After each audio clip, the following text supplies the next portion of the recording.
What's up? It's your boy Carcino, and this is our album versus album video that you're hearing here today. So you guys will be happy about that, I'm hoping. The reason why I say I'm hoping you're happy for it, because every time I put one out, it seems to be overshadowed. People ask for it, but then next thing you know, you're not caring about it, I guess, because it ain't the one you wanted to hear about or what have you. But this is the one y'all keep begging me about. I'm like, dude, y'all begging me for it, and I give it to you, act like you don't want it. Like children. But this is Master P Ghetto Dope, Ghetto Dope versus Juvenile 400 Degreez. What people don't know is that they was out at the same time. But people didn't gravitate to them like, like that. But to me, 400 Degreez it put Cash Money on the map because they really both blew at the same time. Master P didn't really have his breakout until 97.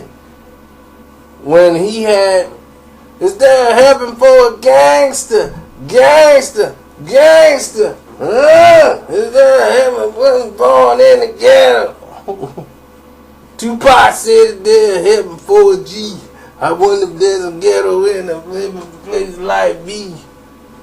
When he came out with that, everybody in Big died like right after that happened. Like when the CD came out, Big died like 3 days later or something like that.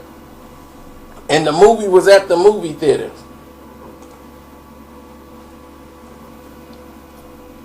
That Rhyme and Reason. Then they put that as part of the promotion. See Biggie in his last performance in Rhyme and Reason. I'm like, well, that's low down. So Master P was on the soundtrack. And people started to gravitate to that song. But now I'm not saying in New Orleans and down south, they been knew about Master P. And they had all that stuff down. And all of them were basically sounding like little Tupacs. But Juvie was sounding more like Louisiana. So when Master P crossed over and made the splash everywhere and he started to come up, when Ghetto Dope came out, this was like his coming out party.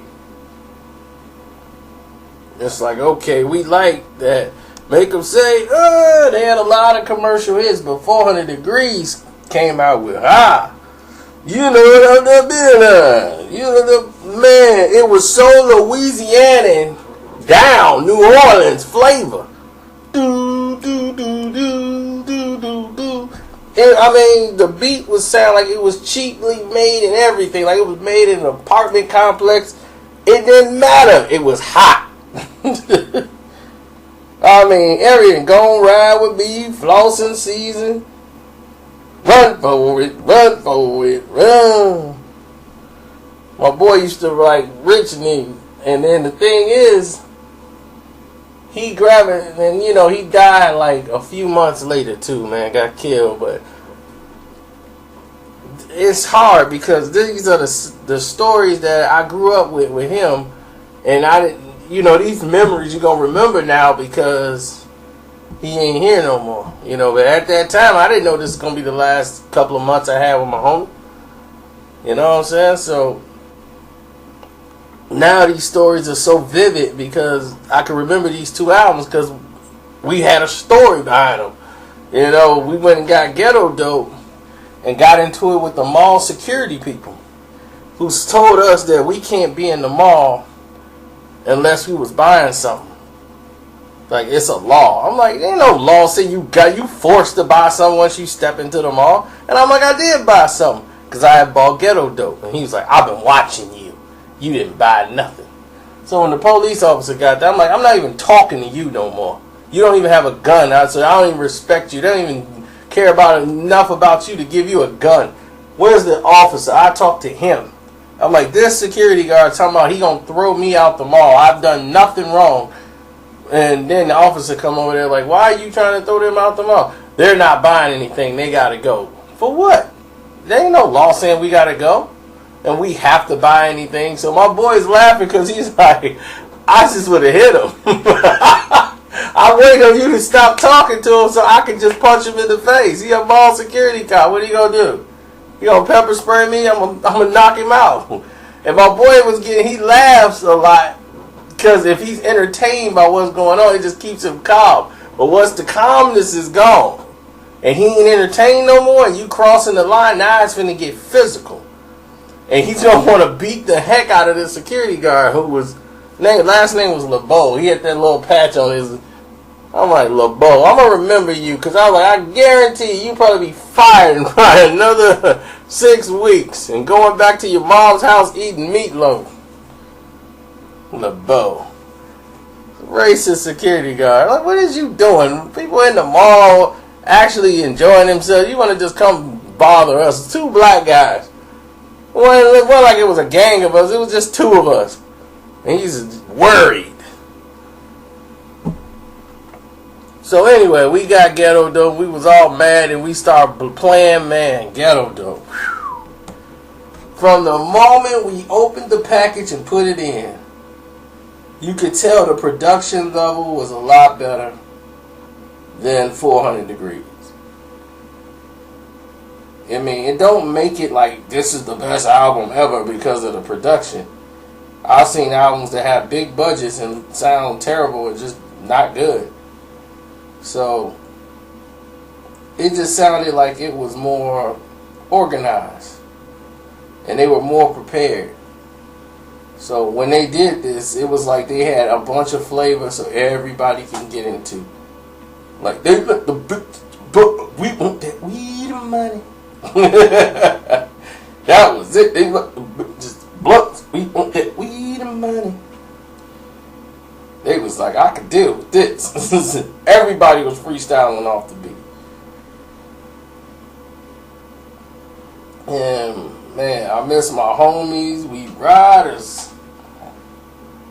They had the Captain Kirk skit. Man. Come and get some weed and Hennessy. Weed, Hennessy. So let's ride. Let's ride. And they had bourbons and lights. I mean, Ghetto Dope was just everything from the ghetto. After dollars, no cents. You know, you had all of these different elements involved in bringing this New Orleans into the mix. Ghetto Dope just had, because they had Make 'Em Say and P had this avenue with distribution and everything, it made for a more, how can I say, more commercial success. But what Cash Money did was use this as platform because they had commercial success from Juvie. It opened a lot of doors for them. But it just wasn't as big as No Limit was. It didn't do the units, but it opened the door for Cash Money to come in with a whole lot of work. And they had a lot of artists and they had a lot of energy. And they had guys who was working harder than Master P and his group. They had been making albums for a while, but Cash Money was grinding more. They were trying to get into the game hard and do it, you know, knock down the ceiling to get to the major platforms to where the Midwest, the East Coast, and everyone else would, you know, start paying attention to them. They could start getting those spins. So some of the moves that Master P made, these guys started to emulate too. Like P took from them, they took some from P. When P blew up and started doing these things with the little movies and stuff, that's when they was like, boom, that's what we finna do. We finna get these, you know, movies going and do that. You know, and then the Hot Boys incident when Master P came out with the Hot Boys movie, that just screwed everything up. Because that was what Cash Money was finna do. They were the Hot Boys. And they had the song Hot Boys, and then now he made a movie called Hot Boys. It was a slap in the face to Cash Money, and rightfully so. Now you done took the name, but P is thinking more like a business name, a man, you know, than right or wrong. He thinking of it as this is business. Now I took it and incorporated Hot Boys, the movie. So now when they Hot Boys out here rapping, now the movie Hot Boys, people gonna think of Master P movie. You know, now, you know, you done created confusion. That's the reason why they movie came out called Ballin' Blockers or whatever. Baller Blockers. You know, just the name didn't sound right. The movie was retarded. But I bought it, so I guess it worked.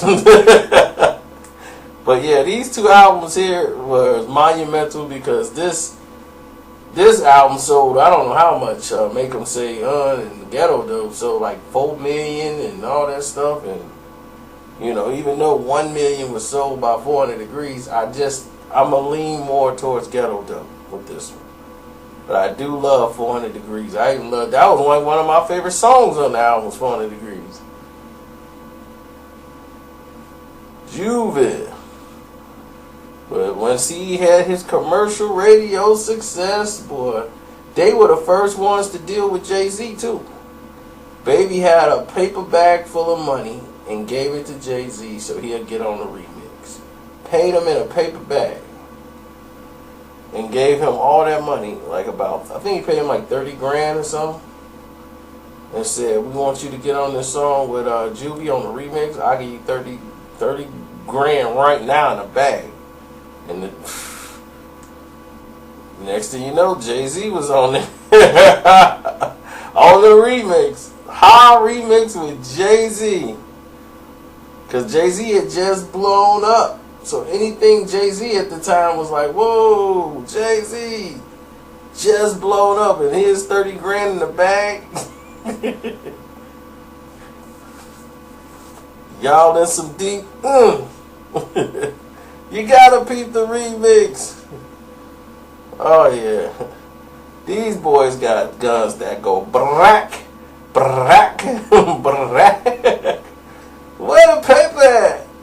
Man, I mean, it was like no structure to the rhyme. None. He just went in there like, I knocked this out for y'all, no problem. You keep your body clean, huh? It ain't hard to see, huh? You know you ain't let nobody punk you, huh? Chicks even thought I started looking like, you look like Juvenile. He's cute. I'm like, all right. So I told I look like Gucci, Cuba Gooding Jr. I mean, it's a long list, you know. The people I look like. Oh yeah, Neo, that's my favorite.